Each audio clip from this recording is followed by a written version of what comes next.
Want to know how you can take what you like to do and make money? Well, keep watching.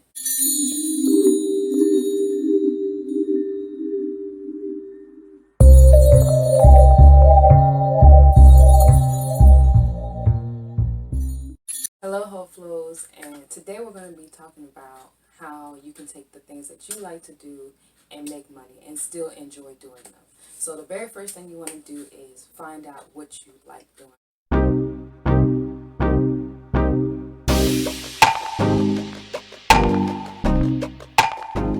I know it sounds like a simple thing to do, but oftentimes sometimes people are in a position where people say, oh, you would be good at this because they see you do this all the time, or you would be good at that. But really think about what you would like doing. I would say sometimes think about what you like to do as a kid. And if you really enjoy doing it, you would do it all the time. So that's the very first thing you want to do. And I would say in that, don't so much focus on, like I said, what others say you would be good at, or even what you've researched, because now we're in a society where you can easily just look up things and say, oh, I like doing them. But take the time and find out what you enjoy doing. Second, I would say decide if you'd be willing to do it for the rest of your life.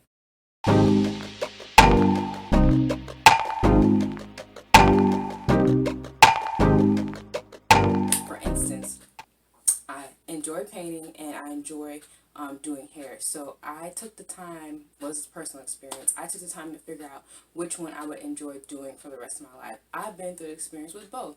So I went to school and I'm like, oh, I'm going to get a degree in art. And after going through that experience for some time, I honestly found out that it's a very competitive and sometimes negative industry. And I really didn't want to deal with that. I didn't really want to, I wasn't determined to overcome the obstacles and challenges that came with art and painting, and I didn't know exactly what I wanted to do. I thought I just wanted to paint, then I found out I want to do this, that, and the other. Now, I'm not discouraging those who may think that, or really enjoy doing art and were willing to overcome those challenges. I mean, props to you. I do this occasionally like a hobby because I enjoy doing it. It's a way I express myself. Now, when it came to doing hair, I pushed those obstacles. I pushed through messing up, and I pushed through the mistakes and everything that came with it. So that's how I knew that I was determined to go ahead and do that, and that might be a good career for me.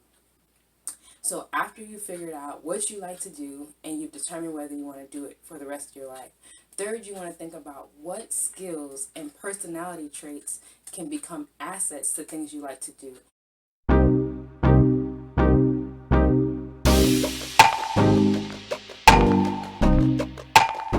Right here is the point where you really want to be honest with yourself. So if you're an outgoing person but you really don't have patience, be honest with yourself, because if you don't, then that can become moments of disappointment and discouragement, and you want to eliminate those moments when you're trying to figure out what you want to do. And on the other hand, if you're a soft spoken person but you're easily crushed, then you need to acknowledge that.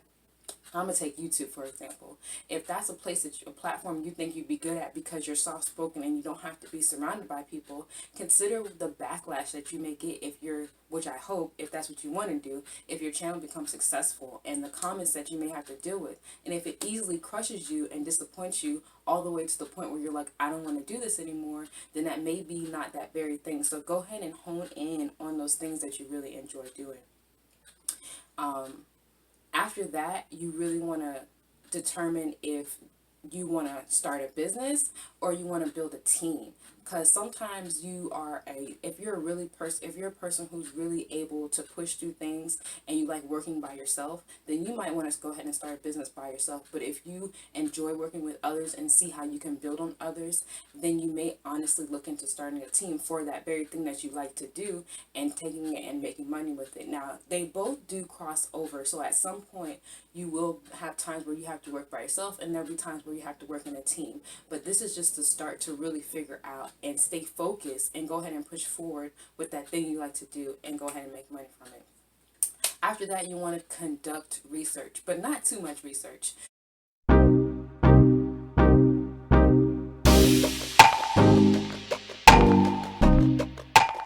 Because sometimes when you do too much research, you see all the things it entails to go ahead and do that thing you like to do, and you may easily be discouraged because you're like, I don't have the funds or I don't have the means to go ahead and press forth. So let's just take for instance, do research in the industry you want to do, and then you can figure out the job you may want to do or that thing that you want to do after that. So for example, if you like the fashion industry and you like outfits and you like styling, go ahead and do research on that industry, not necessarily the revenue or how it's flowing, because things change. Economy right now is all up and down. So do research in the fashion industry, and after that you can go ahead and decide, maybe you want to be a fashion designer, maybe you want to be a fashion photographer, or even after that you might want to be a model. So you can choose which route you want to take and still keep that same industry in mind. Or even if you want to work in the healthcare industry, look into the industry and see all the little key points that it takes that come in that industry. Like I said, don't do too much research because you may get discouraged before you press forth. But just because you're in the healthcare industry doesn't mean you have to be a nurse or a doctor. You can easily be someone who creates the medical equipment. Also, don't get caught up on opinionated decisions. So when I say that, I mean so many people have opinions about how to go forth to do that thing you like to do, but sometimes it'll get you in a position where you don't really know where to start and you won't ever start. So don't do too much research, just enough so you have a broader, your eyes are more open to the industry as a whole versus that one thing you're like, oh, I want to be a nurse. Well, go ahead and look into the industry so your eyes are more broad, you have a more broad understanding of that specific industry. After that, start.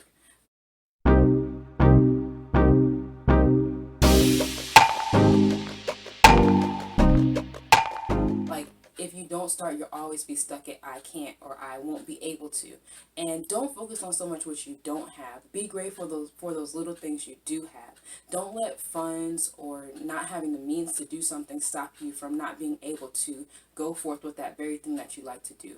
And I want to focus more on the spot where a lot of us are at right now. We don't have the funds or we don't have the means to do what we want to do. So go ahead and invest your time. Show your appreciation to those who have helped raise you, who helped you throughout your life. That is going to pay back in the end. And in the end, those who you really show your appreciation will become blessings to you. And if that's really what you're meant to do, then you will be blessed with things you need to do. May it be start your own business or create a team, whatever it is, you'll be blessed with those things because you've showed your appreciation. Show that you're trustworthy. Show that you're willing to offer help in any situation you can. Don't be like, oh, I can't do what I need to do, so I'm going to come in a corner and just focus on trying to do this, because you're not going to get anywhere. You need to really, sometimes you need to not so much focus on yourself, but focus on your others. Focus on others and see how you can help them, and in return, naturally, they're going to help you, they're going to bless you, they're going to see where you're really a focused person, and they're like, okay, so let me see how I can help them out because they've helped me out here or there. So I hope that helped you figuring out what you like to do and how you can take what you like to do and make money from it. I just want to add another tip, and I just want to say that go with the flow. This is going to make things so much easier. So if you see that you're in a place where you're not really being successful, or you're running into a lot of roadblocks, try something else for a little bit. And if that thing starts to become successful, that may be where you need to work on until you can get back to the original thing you wanted to do. And sometimes the thing where you are successful may be in that same industry that you really enjoy doing. It's just in a different way. I'll give you a quick example for myself. I enjoy doing hair, and I didn't realize that I can help others with my, going through my whole natural hair journey by honestly offering help and offering advice versus just always being the one in the midst actually doing the hair. So just consider that. Always remember that you want to go with the flow. Be easy about things. Everything happens for a reason. And that's the number one trick I want to help you out when you're trying to figure out how to take your interest and make money from them.